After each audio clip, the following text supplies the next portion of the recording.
Alright guys, this is how we use this new tool.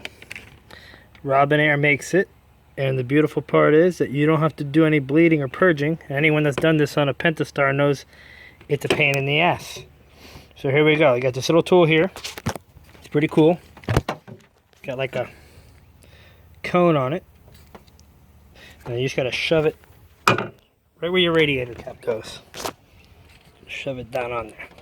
Now don't worry if it's super tight, because it's going to vacuum itself on there. So it will seal, even if it feels a little wobbly. Alright. Well, you see the hoses, they're nice and fat. I don't think you can see that one down there too well, but you can see it, right? Okay, and we got a little compressor. Doesn't have to be anything fancy, a little guy like that. You want the right stuff. The Xerox G05 is the HOAT type antifreeze, which is for Chrysler and a few other ones. Nice bucket, little distilled water. Gotta make sure it's distilled water, guys, not just hose water. Your hose water has all kinds of minerals and things in it that are gonna end up corroding and depositing all inside your cooling system, including your radiator. That's how you get all that scaling. All right. So, got the new radiator in there. These wires will all be moved when I get the turbo in, but got both fans on it. Right now I got to kind of have them half-ass wired in there just so I can figure out which one's ground, which one's positive, so I can make them pullers and not pushers. Alright, but there's lots of room for the turbo later. This will be gone right here. This is part of the AC condenser, and the top half here where the bar is a little thicker, that's your transmission cooler. So all that stuff will be moved. Of course, all this will be moved. So turbo should be able to fit pretty much right here where my hand is. It's about that size. I'm gonna have to do, a little finagling to get it in there. All right. So let me show you the rest of my little deal here on how to make this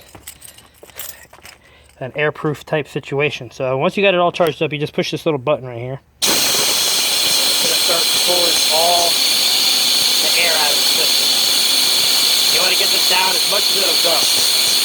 It's probably going to stop somewhere around 23 or 24.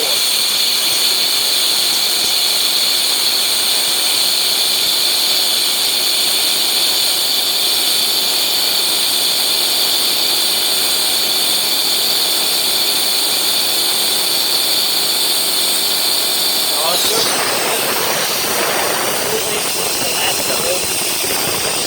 top and bottom. So you know they're literally like we're going to give it a minute, let the compressor catch up. Now you want to make sure it holds a vacuum. If it doesn't hold a vacuum, you got a leak somewhere. This thing says 20 seconds on there somewhere, but it should hold it longer than 20 seconds.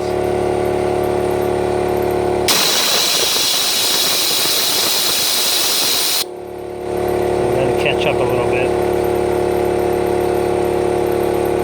See, so what it's doing is it's pulling all the air out of the system. So this little section here, we're going to hook up the hose that's going to the coolant.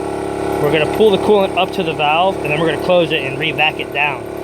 That way we have no air even in the suction line. And then from there, we're going to open it and just let it pull all the way in. And we're going to keep an eye on this tank here and make sure that it gets all the way up to the top.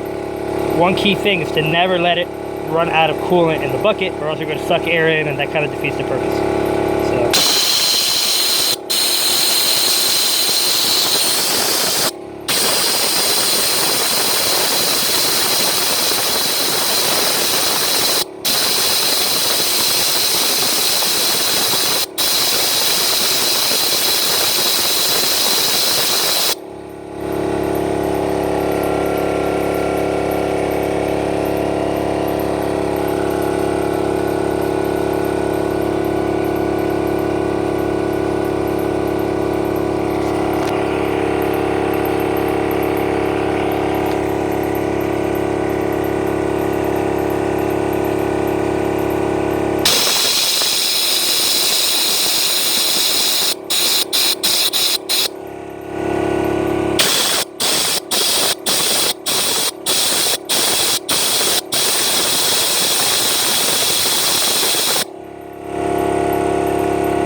once the compressor backs it down a little bit more, we'll see if we get any lower than that.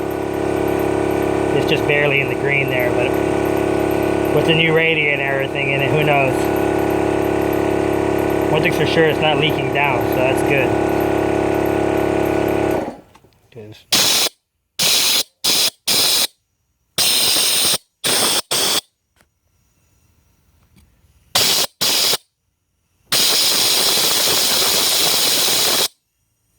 Let me get 4 psi out of it. That's about as far as it's going to get down on this vehicle, you know, with this radiator. Every vehicle is a little different. Hose sizes, things like that make a difference. But as you can see, it's not leaking down. The system is good. You know, no leaks. So here, we're going to hook this guy up now. This is the line leading to the bucket. Okay, and then we're going to open it, and you're going to see this stuff's going to... Okay, it's in there. Now we're going to vac it down again.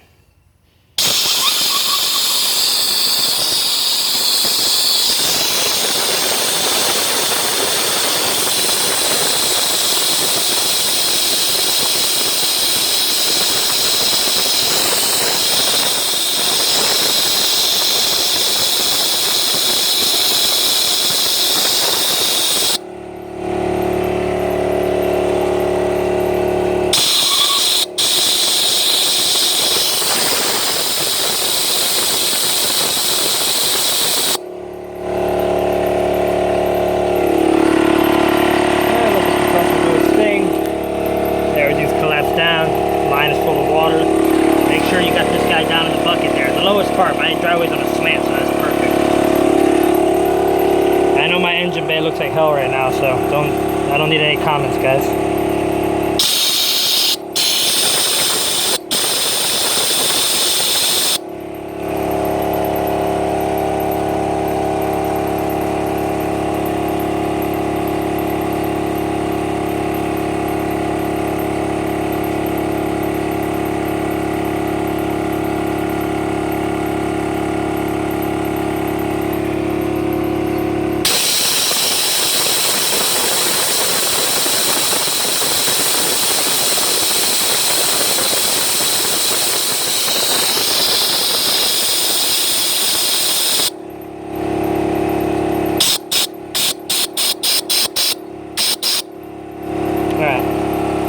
That's good.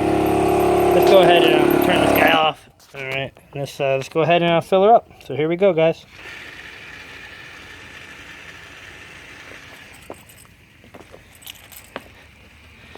It's sucking in coolant. We're looking at, it's right there right now, so I'm looking at it to get up. Obviously beyond that. Right now it's filling the whole engine up. Radiator, everything else. You got to keep an eye on this bucket. So always have, you know, more distilled water or your 50-50 mix available. Okay.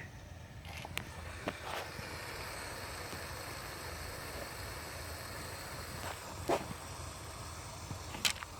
starting to, levels coming up a little bit.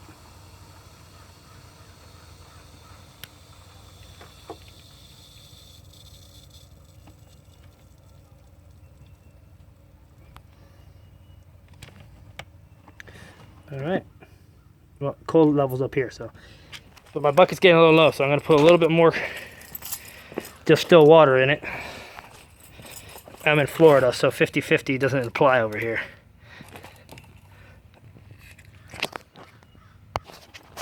Alright, so I put more distilled water in there. Oh, and it's full. Wow, okay, I didn't really need to add that. Yeah, almost. Let's say a little bit more.